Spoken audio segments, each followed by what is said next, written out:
What's that? So he doesn't get freaked out if we go all the way to the side. Okay. I think that makes sense. No, I don't think. I think you're fine. Okay. Yeah. So, are you going to push out some that way I can get the questions as well? Yeah, I'll push out as much as I. Yeah, as much as you. I got you. Thank you. You just tell me move if you're not. If you don't have a good angle, just tell me to go. Okay.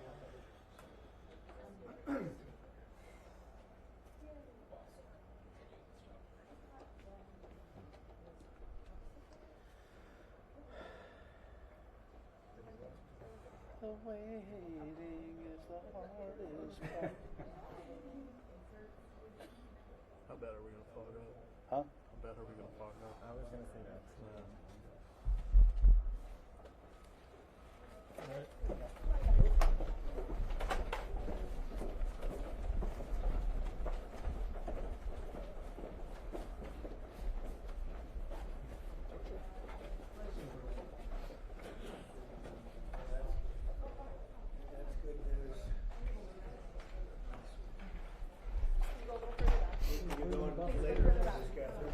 Let's move back a little bit. Let's move back, folks.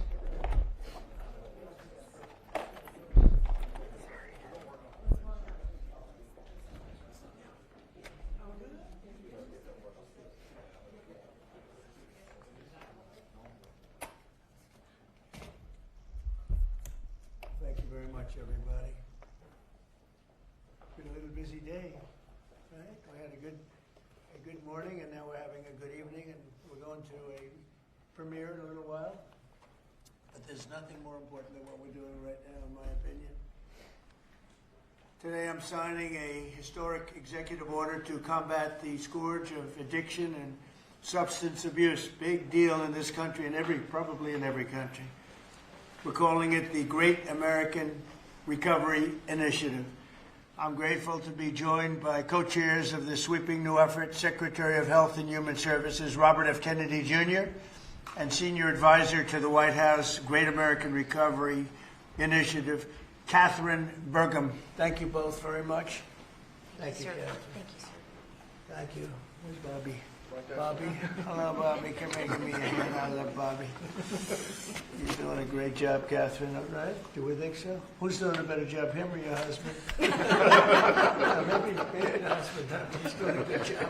I'm just getting started, sir. They're both doing very well, and now you're going to do better than both of them. Thanks as well to Attorney General Pam Bondi, Secretary Doug Burgum, Secretary Scott Turner, Secretary Doug Collins, Special Envoy Steve Witkoff, who's got some pretty good news, Chief of Staff Susie Wiles, FDA Commissioner Dr. Marty McCary, NIH Director Dr. Jay Bhattacharya. Oh, I've gotten good at that. You are. Administrator of the Centers for Medicare and Medicaid Services, Dr. Mehmet Oz, who's doing a fantastic job, and Director of the Office of National Drug Control Policy, Sarah Carter. I also want to introduce a great friend of mine who happened to be here, and he's very much committed to this. He knows how important it is for our country. He's built a tremendous American company. It's called WeatherTech. I guess you've seen the ads. I've seen the ads. I think they're great ads, but more importantly, it's a great product. David McNeil. David, congratulations on what you've done. It's incredible. Thank you, Mr. President. Thank you. Really great. And the president of WeatherTech, Ryan Granger. Ryan, congratulations. What a great job. They built an American company, and it's a thriving company, too, so with a great product. It's great to be here in America. You know, when I was in the private sector, I'd always buy the floor mats, but now that I'm president, I no longer have to buy floor mats. But you made a great floor mat, and you still do, and lots of other things. Many of those with me today have personally known the heartache of a loved one taken by drug or alcohol addiction. I do. Just like millions of American families, every year we lose an estimated 300,000 people to drug and alcohol abuse, and the real number is probably much, much higher than that. Thankfully, drug overdose deaths plummeted by 21% in the last year. We're working very hard on it. We've closed the southern border, seized over 47 million fentanyl pills and 10,000 pounds of fentanyl powder. That's a record, and I have formally designated Dr. And I'll tell you what, we have a group of doctors, some of them behind me, who have just been incredible, and they've really wanted this, designated the drug cartels as foreign terrorist organizations.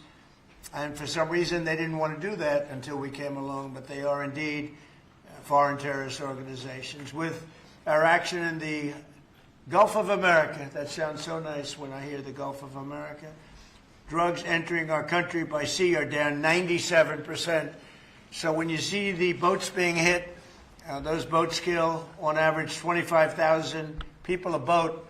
So that's 25,000, I would assume mostly American lives, but lives are being saved.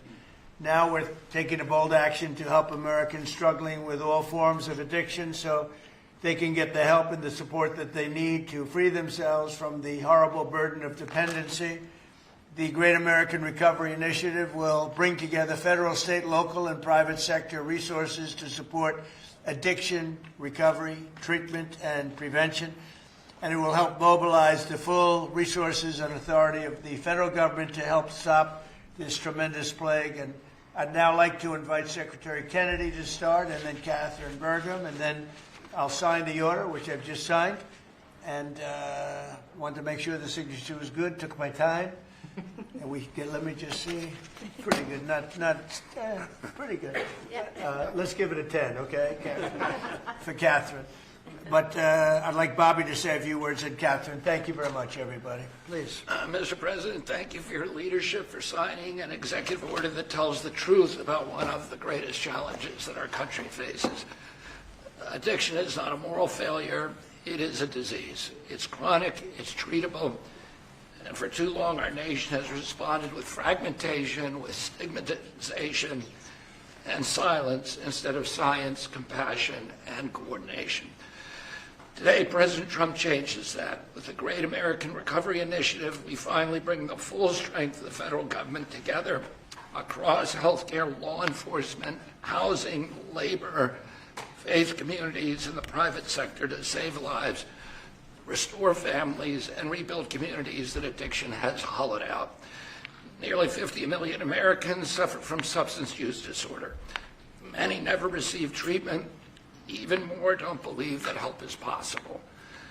That is not because recovery doesn't work, it's because our systems have failed to reach the people where they are early enough, long enough, and with dignity. This initiative fixes that. We will align federal programs instead of letting them operate in silos. We will set clear, measurable goals and report honestly to the American people. We will use evidence-based care, modern science, and continuous support, just as we do for heart disease, diabetes, and other chronic illnesses. We will focus on prevention before addiction takes hold. We will intervene early. We will expand access to treatment that leads to real, long-term recovery. And we will support re-entry because recovery does not end when treatment ends. It succeeds when people return to their families, their jobs, and their communities with purpose and with hope. As co-chair of this initiative alongside of Catherine Burgum, whose leadership and commitment strengthens this work, I pledge urgency, accountability, and honesty. Catherine and I share the experience of having been addicted and long-term recovery.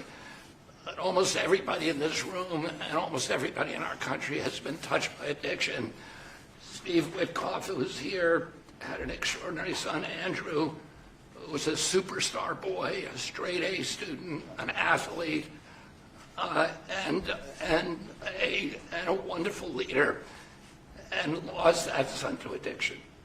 President Trump has talked about his own family's struggle with addiction. All of us are touched. If it touches these people, it can hurt every American. And President Trump has often talked about, with compassion, about the families who lose children to this disease. 100,000 children a year until recently. Now it's about 76,000. Those families are devastated forever.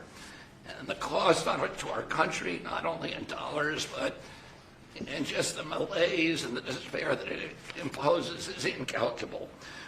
We are going to listen to states, localities, frontline providers, and tribal nations. We will partner with communities and faith-based organizations. We will work with employers, clinicians, and recovery leaders who know what works on the ground. President Trump has already acted decisively, securing the border against deadly drugs, signing the Halt Fentanyl Act, strengthening treatment programs, expanding access to naloxone, medication-assisted treatments, and investing billions in prevention and recovery. This executive order builds on that record and accelerates it. Recovery is not a side issue, it's an economic issue, a workforce issue, a family issue, a national security issue.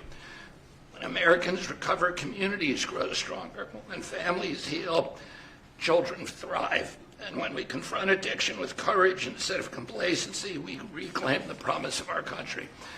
This initiative is about life, it's about responsibility, and it's about building a great American recovery together. With this executive order and with major announcements that I will announce next week, we are taking decisive action to make America healthy again. Thank you. Thank you, Bobby, and great job. And you're doing a fantastic job. He's doing a fantastic job. And I saw his wife yesterday, and she confirmed that he's doing a fantastic job. So she's on your side. You know that, which is great. And Oz, thank you for being here. We appreciate it. Catherine, please, go ahead. Thank you, Mr. President. Thank you so much. Your leadership today, relative to this announcement about the Great American Recovery, is a gift to all Americans who are suffering from the brain disease of addiction. And I also want to thank First Lady Melania Trump for her leadership during your first administration, and now the work she's doing championing youth and children, especially related to foster care, where early trauma and instability are often consequences of the disease of addiction. Addictions touch this administration in real and profound ways. President Trump, you've openly spoke about your brother Fred, who struggled with addiction, shaped your life and your understanding of this disease. And Susie Wiles carries the lived experience of her father, the late, great Pat Summerall, whose recovery journey became a source of hope for millions. Vice President Vance has shared his story of his mother's battle and recovery. And as Secretary Kennedy just said, he brings his own lived experience, proof that recovery is not theoretical, it is possible. These stories matter because they are not isolated. They reflect the reality of the over 190 million Americans, that's half our nation, who are impacted in some way by the disease of addiction. And I am one of them. I started drinking in high school, and I was a blackout drinker from the start. For 20 years I struggled, relapsing constantly starting over, constantly trying to stay sober and failing. And I reached a point where I truly did not believe there was one single reason for me to keep living, and I was suicidal at the end of my drinking. One day I was out walking alone. I didn't have faith, I wasn't religious, but something in me said I should ask for help. And out loud to no one, because it was just me, I said, I don't know if anyone is there, but I need help. And that was the day I became sober. 15 years later, I found myself somehow standing in front of people as First Lady of North Dakota, thanks to him.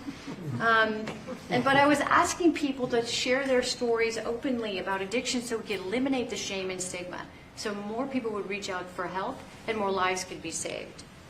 And today I'm standing here in this incredibly beautiful Oval Office. And if not for the grace of God, I would not be alive today with over 23 years in recovery.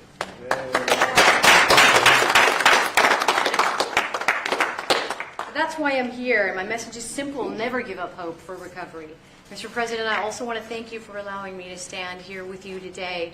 I was in this building in 2017 when the administration announced the national response to the opioid crisis. And nearly a decade later, the crisis remains, and in many ways it has grown worse. Not because we lacked compassion, not because we lack effort, but because we never fully aligned our system with the truth. Addiction is not a moral failure. It is not a character flaw, and it's not simply a behavioral issue. Addiction is a lifelong, chronic, relapsing medical disease, as real as diabetes, cancer, and heart disease. And when we fail to treat it as such, we don't treat the disease, and we pay mightily for the consequences. emergency rooms, jails, foster care, overdose deaths, and broken families. The Great American Recovery changes that. This initiative represents a fundamental shift from reaction to prevention, from fragmentation to coordination, from stigma to science, from short-term fixes to long-term recovery. And for the first time, we're aligning federal leadership across health, justice, labor, housing, veterans, social services, the faith office, and education around one single shared truth. When addiction is treated early and correctly, people recover and families heal. Addiction is a generational disease, and if we don't treat it properly, it repeats from parent to child, from community to community. And when we treat it like a lifelong condition, the condition that it is, we stop that cycle. We save lives, we restore families, we rebuild communities, we return people to dignity, purpose, and productivity. Mr. President, thank you for seeing this moment clearly. With your leadership and the Great American Recovery Initiative, we're establishing a new framework and a new national response to the disease of addiction, including treatment and care that parallels other chronic diseases. With this framework and treatment, recovery is not the exception, it is the expectation. Thank you. Thank you, Donald.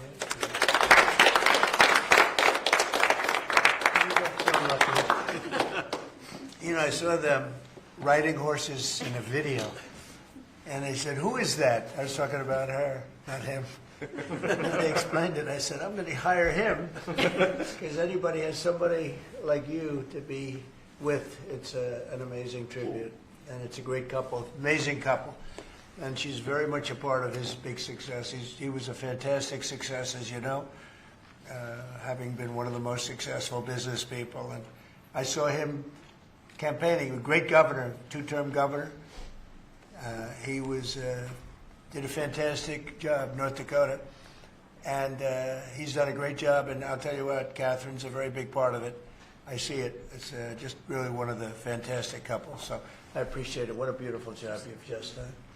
And I'm going to give this to you, and you can figure out what you're going to do with Bobby. You know. But let's have a good picture of the two of them and everyone else. And I'd like to ask Steve Whitcuff also to say a couple of words when we're finished, because he's a very special person who I knew very well, an incredible person.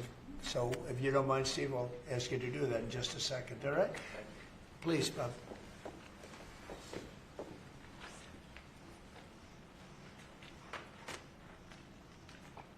Okay. Thank you very much. Thank you very much. Thank you. Great job. Thank you so much. Steve, please. The president is doing the same thing to me now that he did to me in 2017. Do you remember, Catherine? Yeah, we were sitting next to each other. Yeah. Yes. So I want to tell the story about this. So I came to the opioid conference, and the president did not know I was coming because I was invited by the First Lady. And he leaned over, saw me in the aisle, and he looked at me and he said, "Steve," and then he realized why I was there, because I had lost my son Andrew, and the president was an incredible friend when I lost him. I lived in his building at 502 Park Avenue, and I remember when him and the First Lady came, and I talked about this all the time. And so he took my hand, and he said to me, "Come on up to the stage and tell the world about your boy Andrew." And of course, that was, something that was really meaningful to me, but and I got through it. And I talk about it all the time. I talked about it on the campaign trail and so forth. He is a very special man. And he's begun and led the fight against opioid addiction and alcoholism. And Catherine, I feel like we sort of bonded from that day. Mm-hmm. And it's just my blessing to work for you, sir. He's a special guy.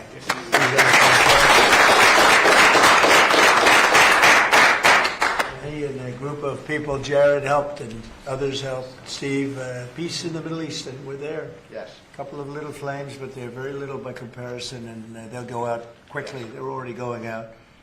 And he's now trying very hard to settle up with Russia and Ukraine, and I think a lot of progress is being made there. And I told that Russia's not doing any shooting for a period of time during this Because of you. horrendously cold weather. Because of you. So we asked President Putin if they could stop the shooting for a week. They're being hit with proportionately the kind of cold that we're being hit. It's much colder in Ukraine to start off with, but it's really cold now, and he agreed to do that. We appreciated that very much. It's a nasty war. It's a nasty, nasty war. Would anybody else have anything to say? I can say that I am extremely late, but that's okay. Don't worry about me. Would anyone else have anything to say? Doug, you're doing a fantastic job, and we appreciate it. Marty, you are really something special. Everyone's talking about you. Every time, if I don't mention Marty, Bobby always mentions it. So we have a great team. Jay, great. Marty, great. Do you guys want to say something? Thank you. Thank you. Well, historically, with addiction, the entire society has always been reactionary, and that's been the story of healthcare. But at the FDA, we are looking into incredible cutting-edge therapeutics, and we are being proactive, giving them vouchers when we see something that's promising to get an approval as quick as weeks in an era of a 10 to 12-year approval time. And the ultimate therapeutic is community, houses of worship, addressing loneliness. And so that's part of the MAHA agenda, thanks to Bobby's. Thank you, Mr. President. Thank you very much. Great. Thank you. Jay? Mr. President, in 2018, you launched the HEAL initiative, helping to end addiction long-term at the NIH. It's paid fruit. It's yielded fruit. The ingenuity of small business has developed products that can deal with pain without opioids. The naloxone, which saves lives, right. That was the fruit of NIH. And for the kinds of investments that are your administration that you made starting from the first Trump term to now, will continue to pay dividends. The kind of research that the NIH is doing will help turn the tide, make people's lives so much better, restore families. All of the addiction that we've seen, 80,000 deaths we saw, the huge spike in addiction deaths, during the first Biden term is going to be a thing of the past, and I'm so proud to be part of And this. fellas, some great things happening, right? Yeah. Marty, there's great, really great things happening, I hear, and some pretty big announcements over a short period of time, right? Yep.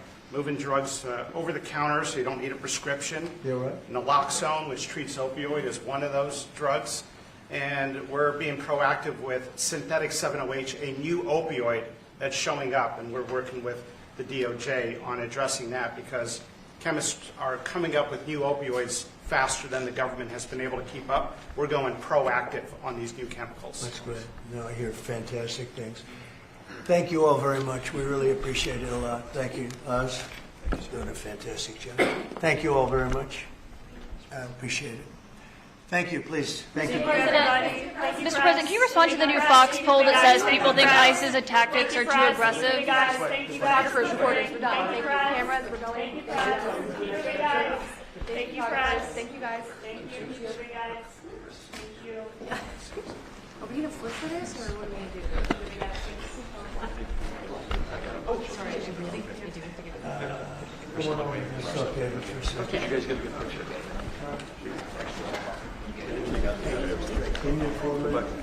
Anybody need a